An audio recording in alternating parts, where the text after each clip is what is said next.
topical issues. Welcome to Starting Point. I am your host, Kiana Wilberg, and joining me is my co-host, Ms. Fariza Hanif.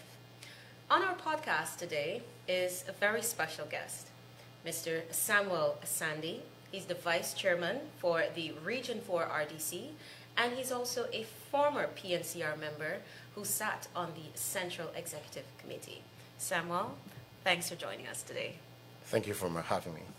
Now, I wanted to jump straight into the political landscape and a lot of the events that we've seen unfolding in the past few days.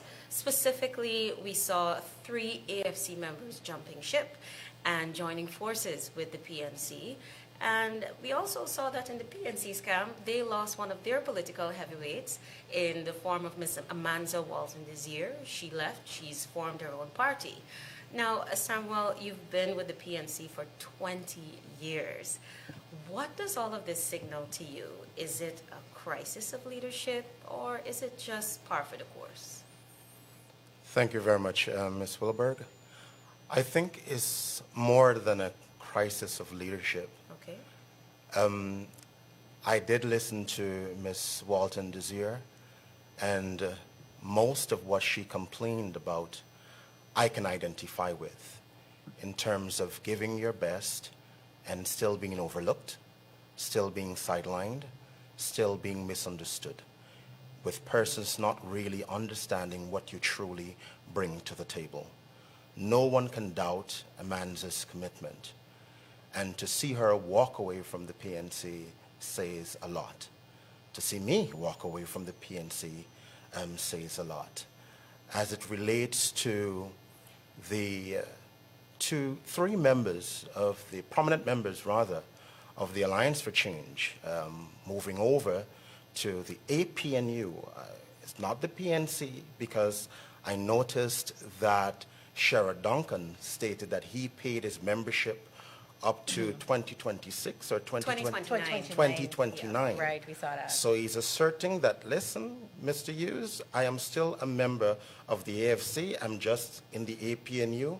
I wouldn't explain the reasons why now, but I guess at some point you'll understand. And they canceled it, by the way. They canceled it. Yes. So I don't know if we'll see another challenge in the courts as it relates to membership. But certainly I haven't really seen anything tangible, I should say, from the 3 as to why they crossed over. I'm still waiting for the reasons. Right? I haven't heard from Jaretha as to why that decision was taken. I haven't heard from Mr. Ramsarup as to why he made that decision. And so I would personally want to reserve my comment until such time I know from them why they decided to make that switch.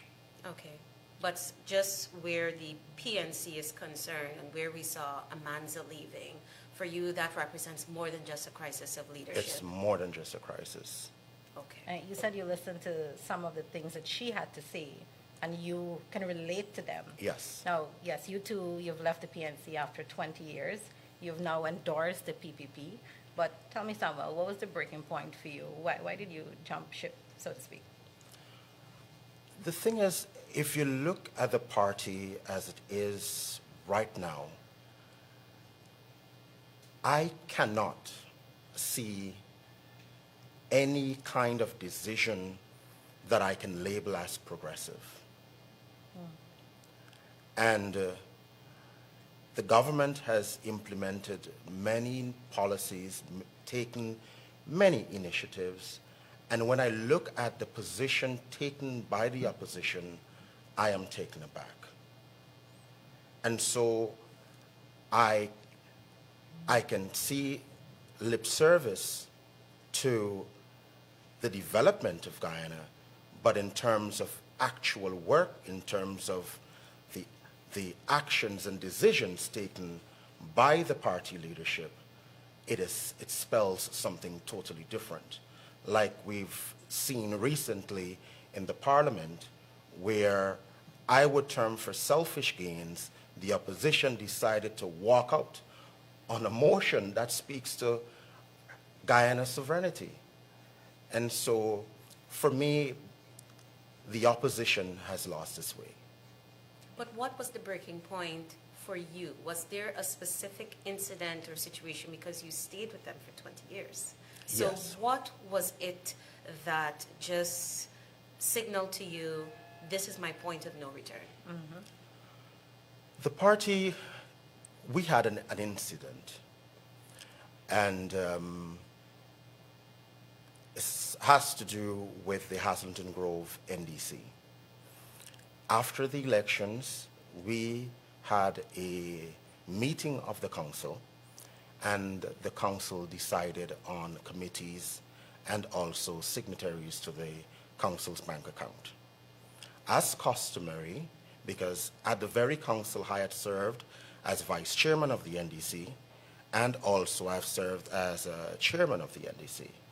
And we have always had this working relationship with the councillors from the People's Progressive Party and also the councillor from the Alliance for Change.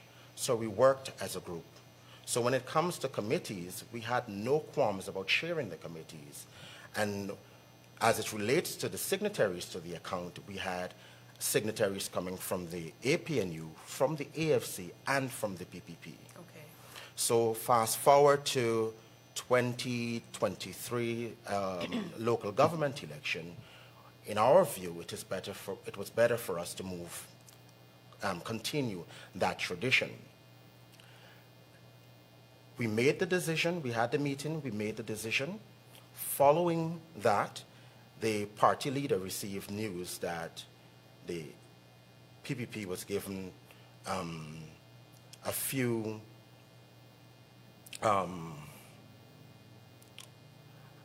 as it relates to the composition of the committees, they had more representatives on the committee. We having 3 and they having 2. And also, we decided on having one of the PPP councillors as a signatory to the account. So they wanted to change that. Okay. I did advise at the meeting that we cannot arbitrarily change it. The law requires 2/3 majority. I was told, don't do it. They don't know. I'm like, but I'm there. Who told you? You know, this is coming from the party leadership. They don't know that a 2/3 majority is required, so don't say it. I'm like, no, but I'm not going to do that, because for us to achieve the 2/3 majority, you'll definitely need me to vote. And I'm telling you, I will not vote. And so you will not achieve that outcome. Reasons being also, in 2018, the PPP had won Boxing Falls NDC. And they had enough councillors to get the chairmanship and the deputy chairmanship. But in their wisdom, they decided to take the chairmanship and give the vice chairmanship to the APNU. So my thing is why it is that we cannot reciprocate. Right. Why it is that we need to antagonize the process at every stage. And from that point, we had this downward spiral of events between myself and that of the PNC. The other thing was the president had a visit to New York. And following that visit, I think there was this wide call for a boycott of businesses that he visited Correct. during his time I there. remember that.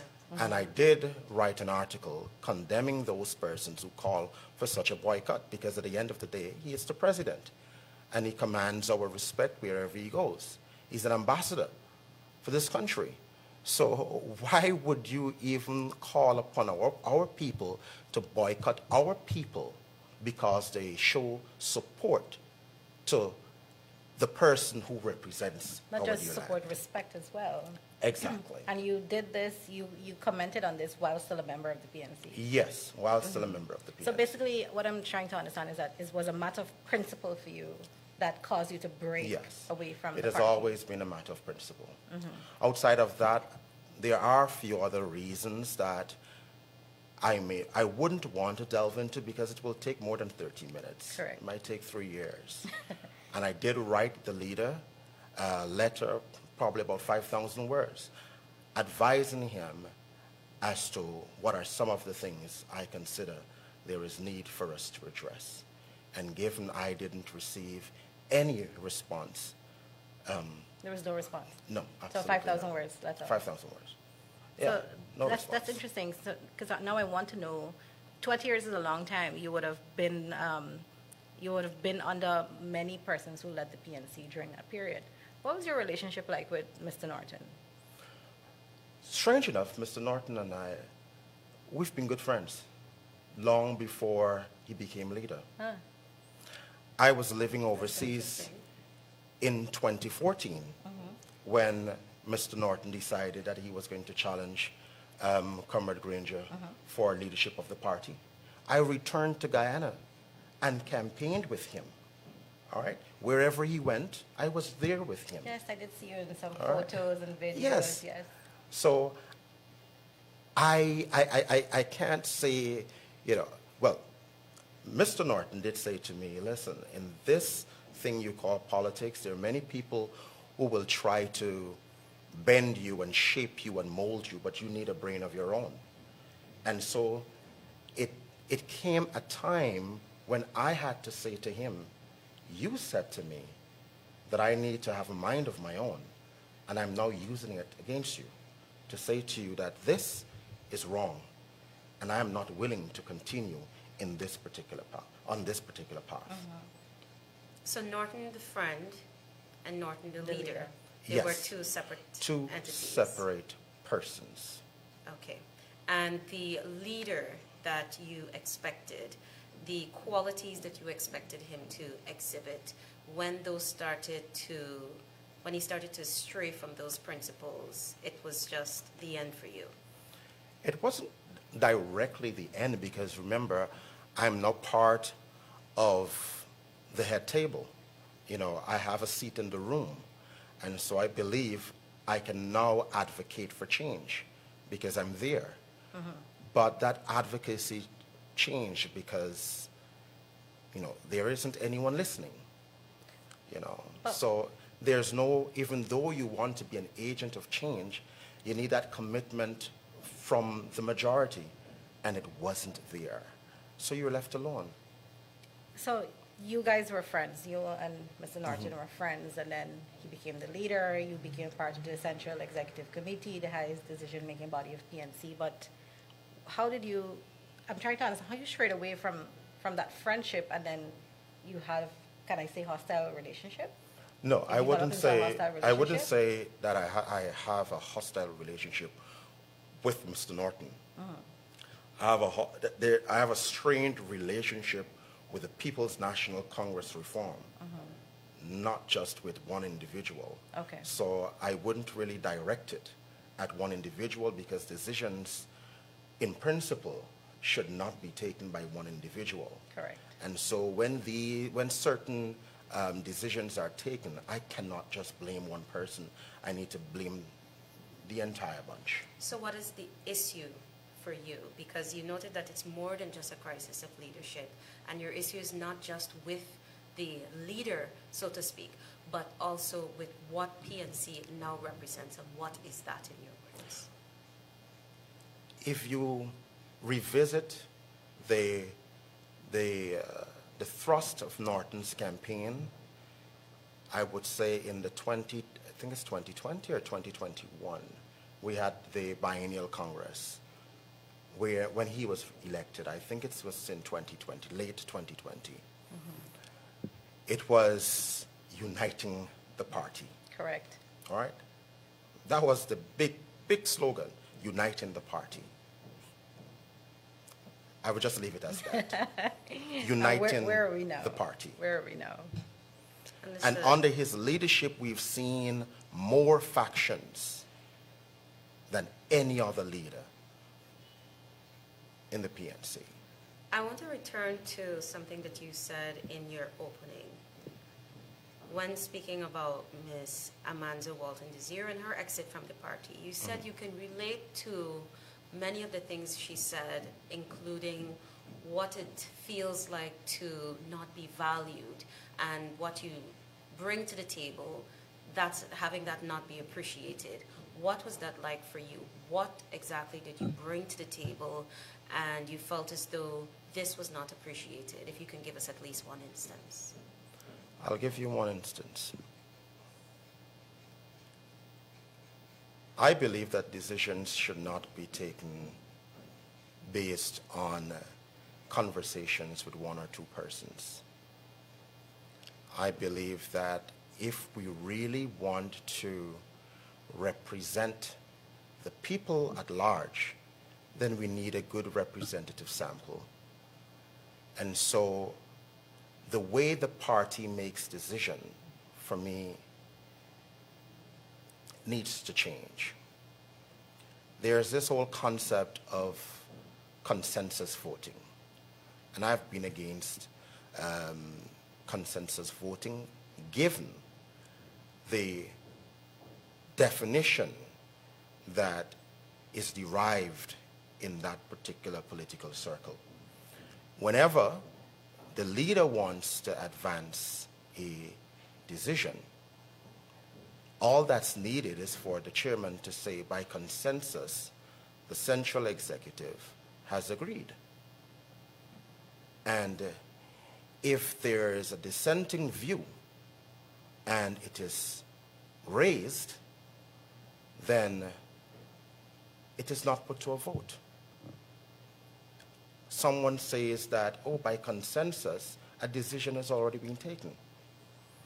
But if someone with a different view decides to bring something for the central executive approval or blessing, you find then it needs to be put to a vote.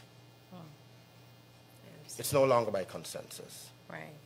And so on that basis, most of the ideas that you have to present and to share, having seen that, you decide not to because you know where it would lead.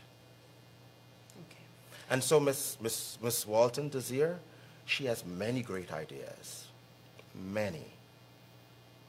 But I think it is more an issue that the ideas are not coming from the right person. So it's a personality thing then? I wouldn't want to give it a name. But if those very ideas were coined and presented by another person, then it would be something for everyone to cheer on. So they're favorites within the CEC, I wouldn't the want to party. call it that, but you But understand. as someone who's been in the party for 20 years, what Yes. would you call What it? would I you think call you it? have the qualification to best give it a name. What would you give it a name if you had to? I wouldn't. I can give it a name, but the name I really want to give it, I really wouldn't want to make that a public statement. So I will give everyone in Guyana and the diaspora an opportunity to name that. Okay. All right. Now, Farisa, I just had one other question before we get to our wrap-up. Samuel, you noted that there were a number of issues that caused you to reach your breaking point with the PNC. But as Farisa noted earlier in the podcast, you have endorsed the PPP. What are your expectations in this new home? And why exactly have you decided to turn to the PPP to be your new political home? Because I remember watching an interview with you in September 2022, I believe, and you noted that it has always been your interest to give of yourself and to be of service to this country, and using politics as a platform. And you had your own descriptions for the governance style of the PPP. And I'm curious now, and I'm sure many of our listeners are as well, what do you hope to achieve, and what drew you? I am about people development. I have been saying to my friends and my family that here, I don't want anything to do with politics. I will just give up. I will return to the classroom. and let it just be that. And ever so often, you find persons calling and texting and messaging about issues.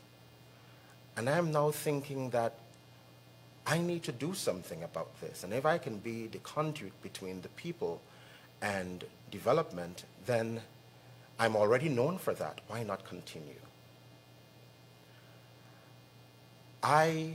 When it comes to the People's Progressive Party of now, and I base my decisions not on the history of the PPP, because the history of the PPP, as I know it, has not been from my objective point of view. It has always been from what I heard within the confines of the party and within the confines of the community and the confines of the family. And so most of the decisions I have taken, most of the positions I have taken, all right, were in keeping with not an objective view of the party, but one that the masses would support. So I am at a point where I can make decisions on my own, where I can call a spade, where I can see things for what they are. I wish I can take back some of those words, but I really can't. Okay. But I can make a difference now. When it comes to unity,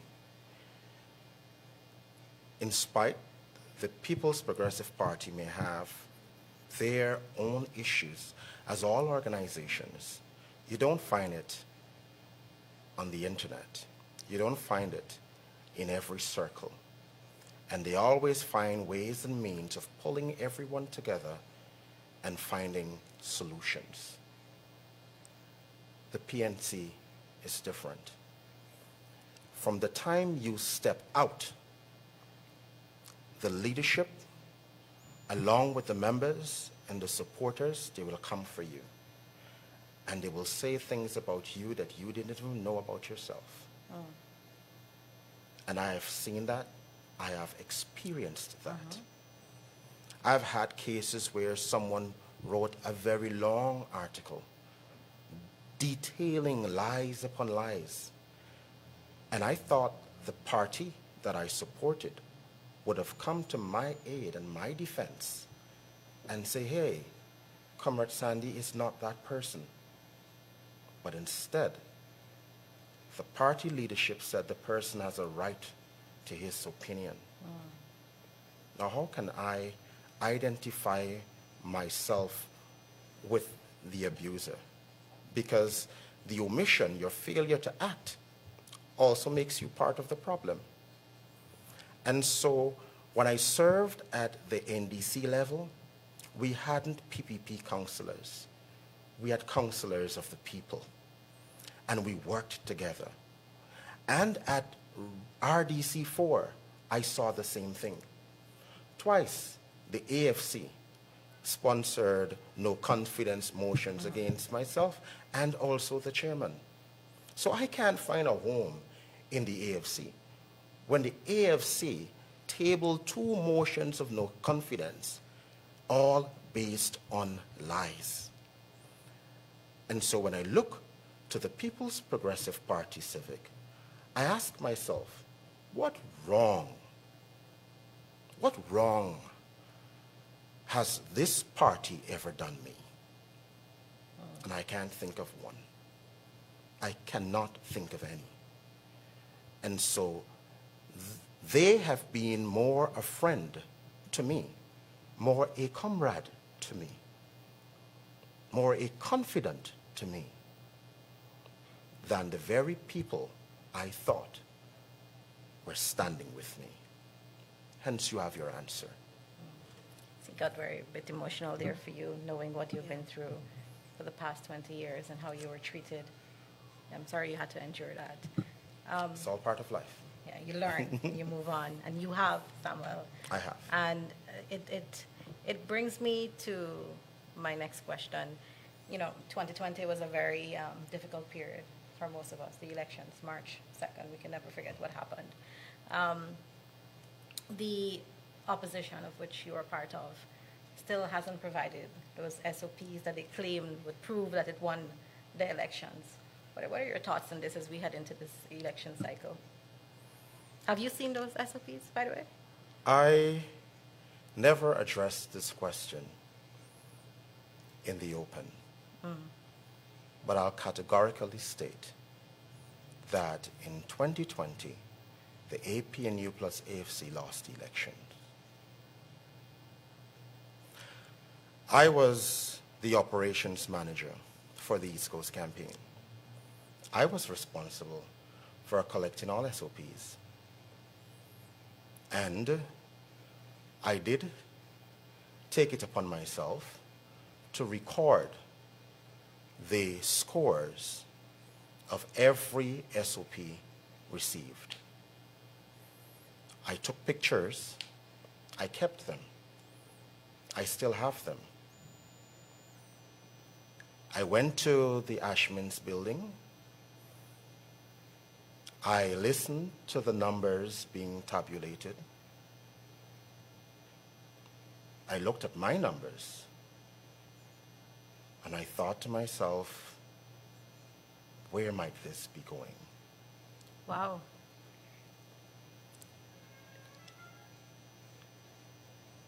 I think at that point it was more making a decision between supporting hope of a large section of society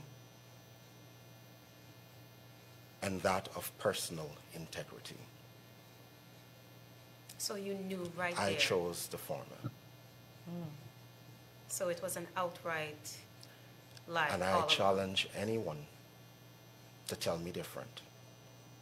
Because like I said, I have dated photo evidence of what I submitted as opposed to what Mingo declared. Samuel, this is the first time I am hearing of this. We have never discussed this with you. I didn't anticipate that response, that you would actually have photos of the APNU+AFC's SOPs. Not the SOPs, of the totals. The totals. Yeah. And you would have calculated those, and then Yes, I you did. saw what Mingo did. What did you do when you saw what was happening?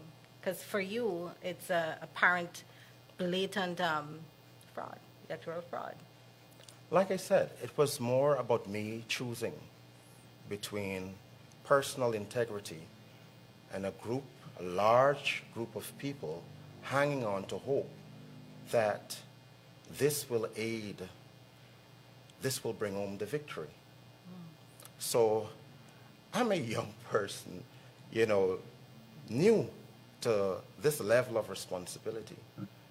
There isn't any fallback for me. I live in Golden Grove. I live in a stronghold of the PNC. How can I go home and say, hey, I just informed them that the numbers declared weren't the actual numbers that I shared with the party? Were you afraid to speak out? I have always been. But I think I have made peace with myself, and I can actually say that now. So it doesn't matter where it goes onwards. I think even in my letter to the party leader, I cautioned, well, not really cautioned, I should say, I begged of him to be honest with the people of Guyana and tell them that we lost the election. But Samuel, as we head into a next electoral cycle, do you think it's incumbent on the opposition leader, Mr. Norton, to face the nation and finally admit that for 5 years they have been fooling their support base, that they have SOPs to prove otherwise? They've been dragging on this tale for quite some time, saying that they're SOPs.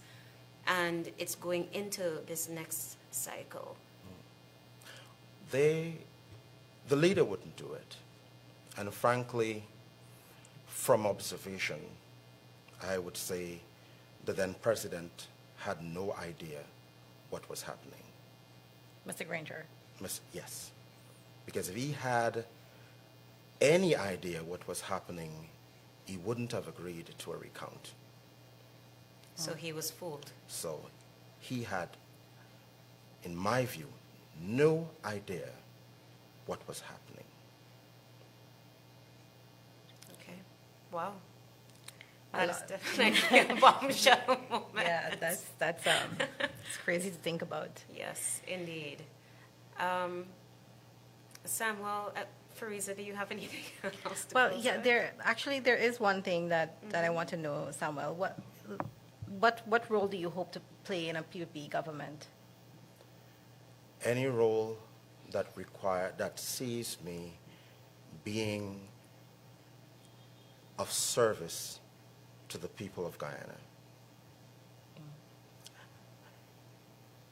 When I reflect on my activism, when I reflect on the work I've done, it has all been about people. It has always been about people. And so for me, it is not about being the AC office. It's not about carrying a big title. It's about someone looking at you and saying, sir, thank you. I believe that real progress is when we all can hold hands and sing together and eat together and pray together and know that I am your keeper and you are my keeper. It's not about making a lot of money. It's not about jumping on planes and going here, there, and everywhere. It boils down to the common man and the common touch. That's all I want to be remembered as. Okay, beautiful. Samuel, thank you so much for the incredible, I would say, insights that you provided. Myself and Fariza, and I'm sure that our audience learned quite a lot about the inner workings of the PNC, and the public has finally gotten an opportunity to understand what was your breaking point and to truly understand the political beast that is the PNC and how they are to make, what kind of decisions they're to make at the upcoming elections. So thanks again for those insights. Thank you, Samuel. And to our audience, thank you as well for tuning in as usual. This has been Starting Point. See you next week. Thanks for watching Starting Point. Follow us on Spotify, YouTube, Facebook, Instagram, and LinkedIn for critical updates and exclusive content.